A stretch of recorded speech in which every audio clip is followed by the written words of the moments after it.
Je ne maîtrise plus rien, je l'ai dit mercredi. Mercredi, nous avons eu une réunion particulière. Pour la première fois, j'ai vu en mon esprit le chaos arriver. J'ai vu des gens courir partout dans les rues. J'ai dit, Seigneur, qu'allons-nous faire? Une révolution se prépare. Des événements terribles se préparent. Je ne prêche pas. Je vous dis ce que j'ai vu. Je ne veux pas créer un sentiment ou une ambiance. Je vous dis ce que j'ai vu. Je ne sais pas, dans ma vision, je n'ai pas souvent de vision. J'ai rarement de vision. La seule vision que j'ai, c'est juste sentir le cœur de Dieu me toucher. Et je suis très content avec ça. Et Dieu m'a donné une vision très sérieuse. J'ai vu ces gens courir de partout. J'ai vu réellement le chaos. Et dans ma vision, j'ai été surpris. J'ai vu un jeune homme qui brandissait une planche et qui frappait sur les autres personnes autour de lui. Je ne sais pas. Juste un détail pour me prouver. Dieu voulait me prouver que c'était bien lui qui me parlait. Comme un film dans lequel vous voyez des détails précis et cela marque votre esprit. Vous savez, des fois on va au cinéma et on regarde un beau film et il y a des images qui s'imprègnent en nous et des séquences qui sont plus fortes que d'autres. Et dans ce chaos, j'ai vu cette séquence. Et Dieu m'a dit, ça va arriver. Prépare-les. Dis-leur qu'ils ne doivent pas se révolter. Quelqu'un s'est moqué de moi. Le diable est un moqueur, vous savez. Et à chaque fois que le diable se moque, nous savons que c'est parce que Dieu est en train d'agir. À chaque fois que le diable se moque d'un de vos projets, sachez que c'est parce que Dieu est dans votre projet. Si Dieu n'est pas dans votre projet, le diable ne se moquera pas. Il ne cherchera même pas à vous combattre. Mais si Dieu est dans votre projet, les moqueurs vont se lever. On s'est moqué de moi parce qu'on m'a dit « Comment tu es bien prétentieux ». Avec une église de 80 ou 100 membres, tu lèves des ministères, 6, 7, 8, c'est disproportionné. Mais moi je sais que ce que Dieu a dit, que notre église n'est pas renfermée simplement à 4 murs, mais que notre église, c'est la France entière. Notre église, ce sont toutes les rues de Rouen. Notre église, mes amis, notre église, ce sont toutes les maisons, les foyers où il y a des âmes qui vivent et qui attendent Jésus. Notre église, ce sont nos belles villes de France où nous devons prêcher l'évangile. Nous ne pouvons pas rester cantonnés. Préparez-vous les jeunes, préparez-vous. Dieu va ouvrir des portes à l'extérieur. Cette ville de Rouen va connaître un véritable souffle nouveau.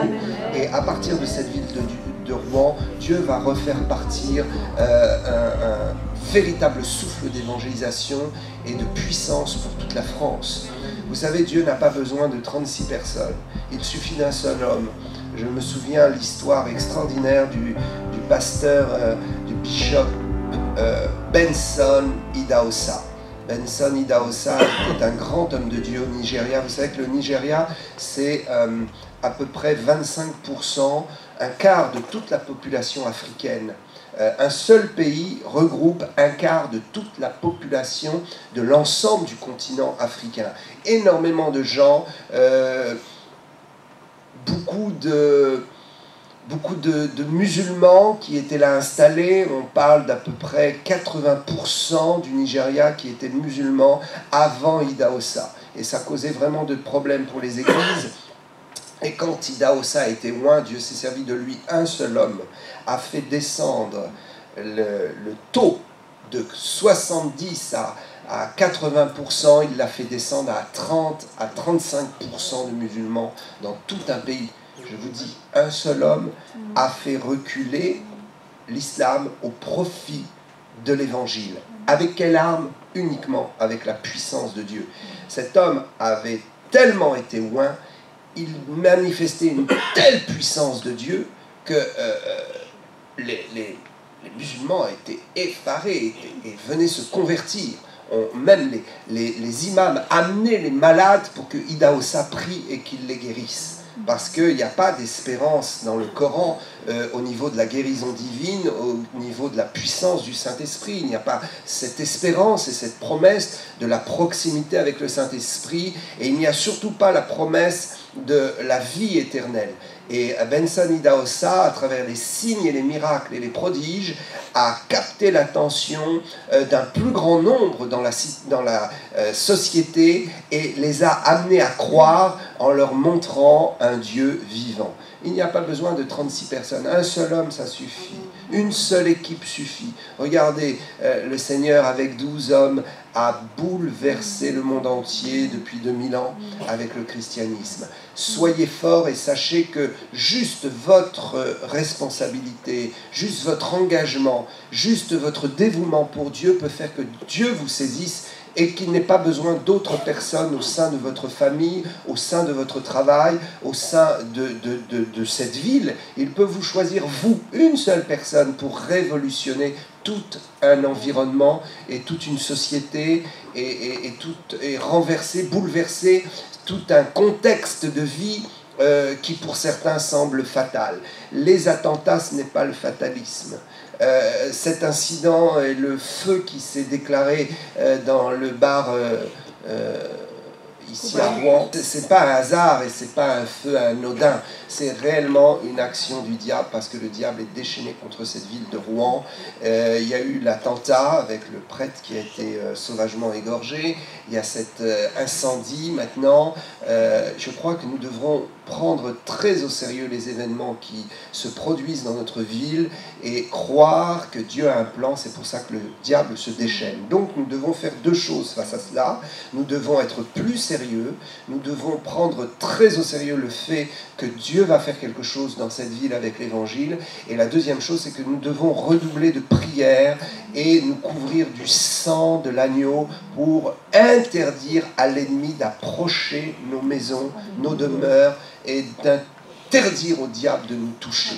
J'ai beaucoup apprécié le discours de l'évêque Lebrun qui a fait le service d'inhumation du prêtre qui a été assassiné à Saint-Étienne. L'inhumation a eu lieu à la cathédrale.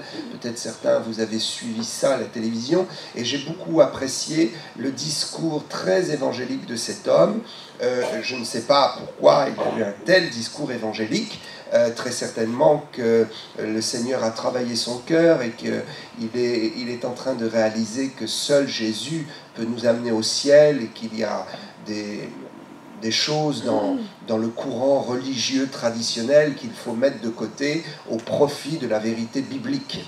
Et donc il a eu un message très évangélique et j'étais surpris de la façon dont il a expliqué que ces choses sont dues à la puissance de Satan qui cherche à prendre des vies et qui cherche à détruire le monde.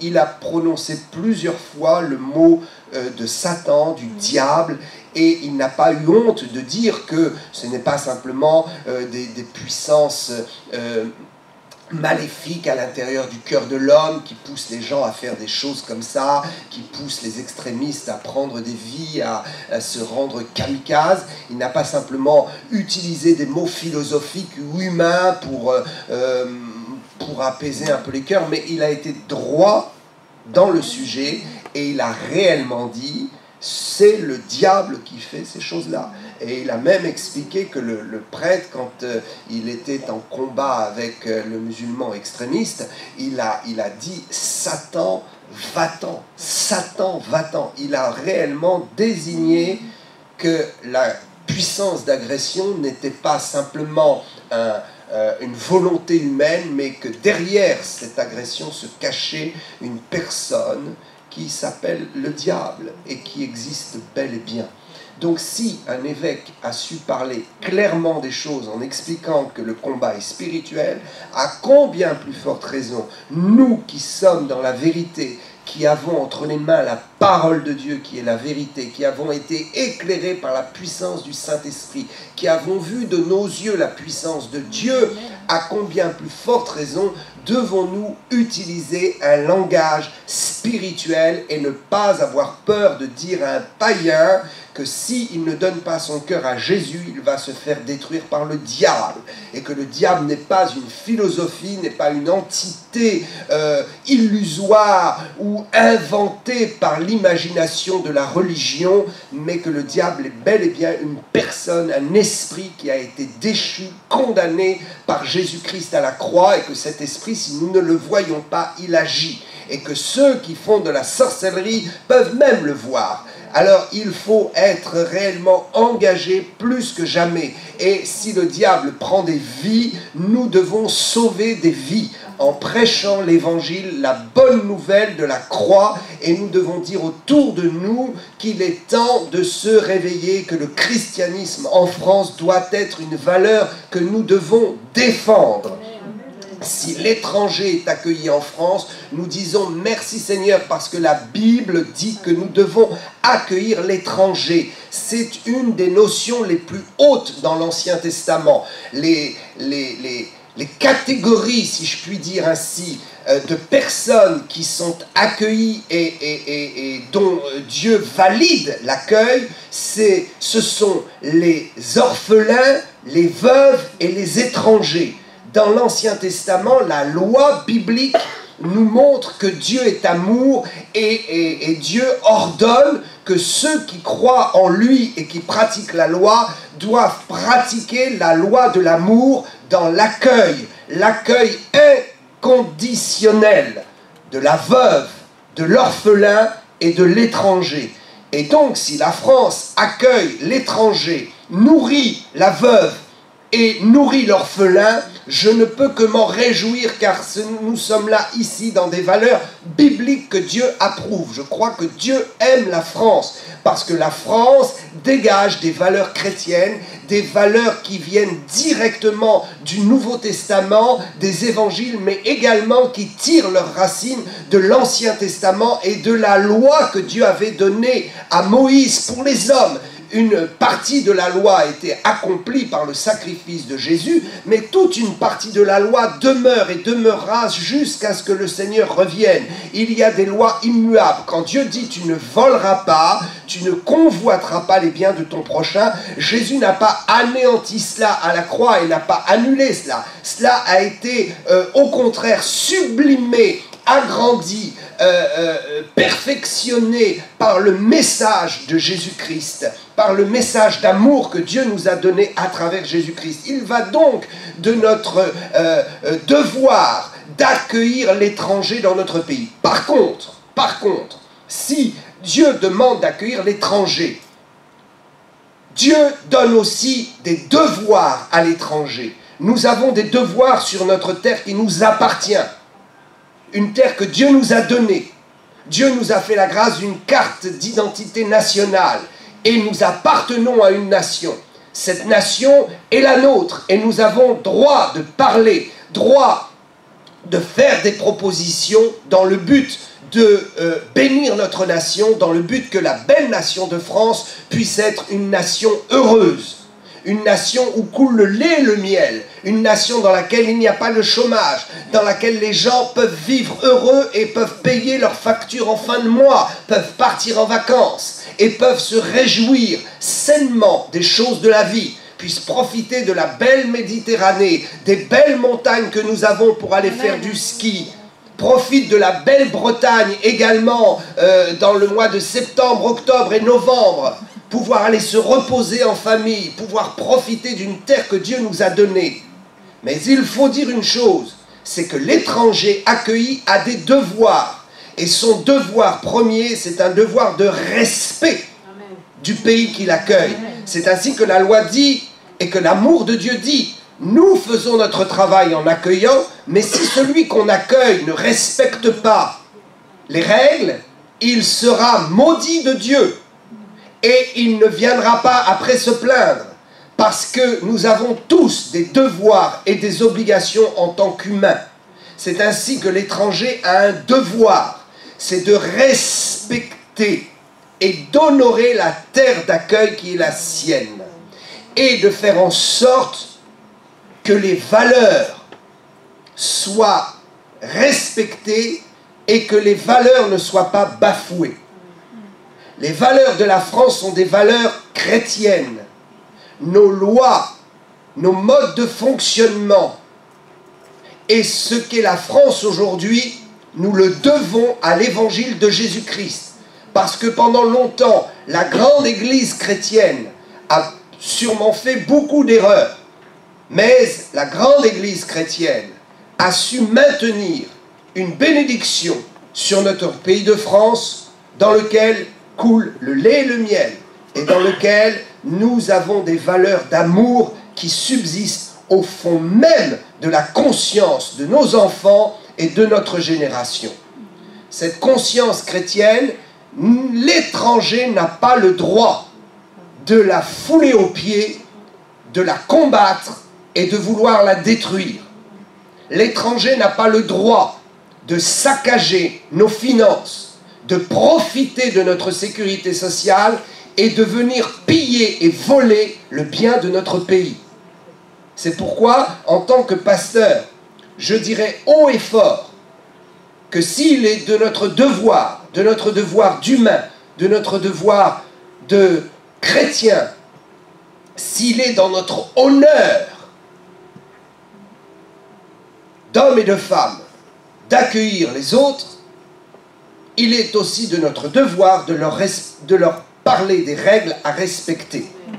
C'est pourquoi j'invite d'ailleurs tous les étrangers qui ont une carte d'identité nationale ou juste un titre de séjour, mais qui ne sont pas de souche française, mais qui ont eu la grâce de devenir français, s'il vous plaît, n'abusez pas de la sécurité sociale, n'abusez pas de la caisse d'allocation familiale, n'abusez pas du RMI et du RSA, mais travaillez de vos mains et essayez d'être productifs pour notre pays, parce que c'est là que Dieu bénit. La Bible dit que celui qui ne travaille pas ne mange pas non plus. C'est valable pour le chrétien, c'est valable pour le citoyen de souche, c'est valable aussi pour l'étranger qui devient citoyen d'un pays. C'est valable pour tous. Je suis parfois tellement déçu de voir comment dans notre pays nous accueillons des gens qui viennent du Maghreb et de voir comment ils saccagent même les infrastructures de notre pays. Pourquoi? Parce que des imams un peu fous, ou des mouftis un peu fous, ou tout simplement des musulmans extrémistes, leur disent que pour prendre le pays, il faut le saccager. Et il faut détruire nos infrastructures. Respectons les infrastructures du pays. Respectons. Il y a des gens qui se lèvent de bonne heure le matin. Il y a des politiciens qui travaillent tard dans la nuit et qui dorment que 3 et 4 heures par nuit. Il y a des gens qui travaillent vraiment pour notre pays et qui font en sorte que nous ayons des belles rues, des beaux bâtiments sociaux, des belles mairies pour accueillir les gens. Il y a des chefs d'entreprise à qui on ponctionne d'une façon éhontée des pourcentages d'impôts, de TVA et autres pour que notre pays soit embelli. Qu'est-ce que fait l'État avec l'argent qu'il prend de la sueur du front de nos chefs d'entreprise qui se lèvent de bonne heure le matin, qui ont plein de soucis et qui travaillent et qui ont même un sacerdoce parce qu'ils arrivent même à négliger leur propre vie de famille pour faire tourner leur entreprise. Et l'État prend de l'argent sur leur sueur, sur leur investissement. Pourquoi? Pour que nous ayons de belles routes, pour que nous ayons de belles mairies, pour que la caisse d'allocation familiale fonctionne. Et que font certains étrangers?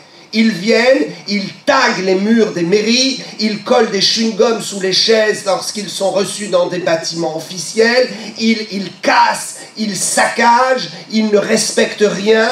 Non, je vous dis, c'est très sérieux. Dieu nous demande aujourd'hui, plus que jamais, de retrouver nos valeurs d'être humain et de dignité. Et nous devons dire, sans avoir peur de le dire, dans l'amour, mais nous devons le dire dans l'amour, ceux qui sont sur notre territoire doivent respecter les règles, respecter les infrastructures, respecter notre cœur, qui est un cœur chrétien, doivent respecter le travail des autres et ne doivent pas faire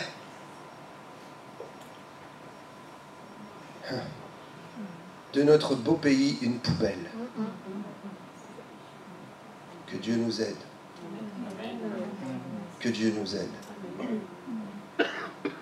Je prie le Seigneur, je ne veux pas faire de politique, mais je voudrais tellement m'adresser aux politiques et m'adresser plus largement à ceux qui ont un pouvoir dans ce pays, afin de faire passer un vrai message. Priez afin que Dieu élève votre pasteur, pas simplement pour donner une grande église. Nous aurons gagné quoi? Dites-moi, frères et sœurs.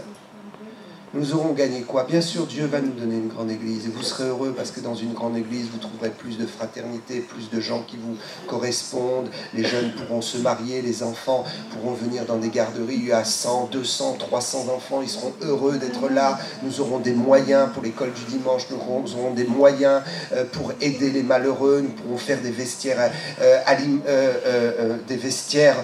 pour les pauvres. Nous pourrons faire une banque alimentaire. Nous pourrons vraiment être une société entre nous bénissante pour notre nation. Mais nous aurons gagné quoi? Si nous avons une église de 1000 membres, 2000 membres, allez va, même 3000, nous aurons gagné quoi si c'est juste ça? Nous voulons sauver notre pays. Et moi, je veux sauver la France.